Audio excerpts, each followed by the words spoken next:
Et c'est ça que je trouve intéressant dans ce que Gors a apporté à l'écologie politique aujourd'hui, c'est de lui rappeler ses racines libertaires et lui rappeler que on n'est pas là pour négocier des taxes dans les traités, quoi. Et qu'en fait, l'écologie, c'est forcément des rapports de force, c'est forcément vouloir reprendre du pouvoir sur sa vie et qu'il faut aller plus loin que les discussions de taxes, quoi.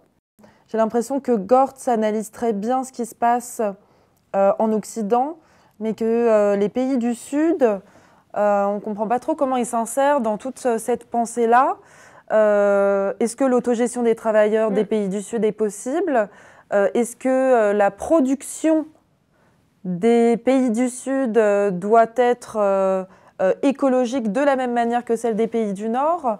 Quand on a des situations qui sont matériellement si hétérogènes, comment est-ce que Gors peut penser cette question voilà, du travail et des besoins?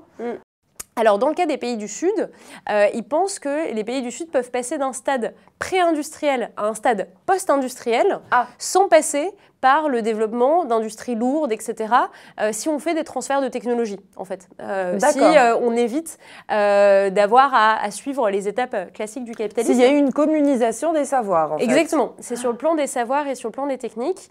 Et en même temps, ils voient très bien que le développement économique des pays du Sud est mis au service des pays du Nord parce qu'on leur demande de produire non pas une agriculture, par exemple, de subsistance, mais une agriculture d'exportation. On leur demande de s'insérer dans le capitalisme mondialisé.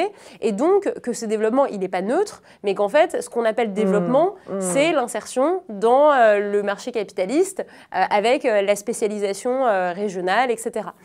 Donc, là-dessus, on pourrait dire que Gors n'est pas naïf sur ce qu'est le développement pour le capitalisme, mais que parfois, quand il dit il n'y a pas de retour en arrière possible à des stades pré-industriels ou artisanaux, etc., il le pense aussi à une certaine échelle, en se disant ce serait quoi notre économie française débarrassée des forces productives du capitalisme.